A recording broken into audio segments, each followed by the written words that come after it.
Ikaw ang konsehala na ninanais ko.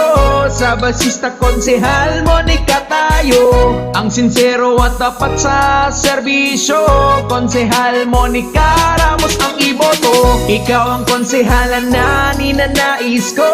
Sa basista konsehal Monica tayo. Ang sincero at tapat sa serbisyo, konsehal Monica Ramos ang iboto.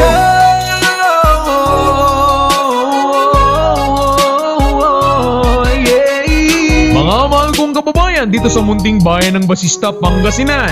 Nandito po si Konsehal Monica Ramos na kumakatok sa ating mga puso na sana'y atin siyang muling suportahan at iboto sa darating na halalan Mayo 9, 2022. Alay niya'y serbisyong may puso at malasakit sa buong sambayanan. Konsehal Monica Ramos, numero 16 sa balota, tunay na boses ng kabataan.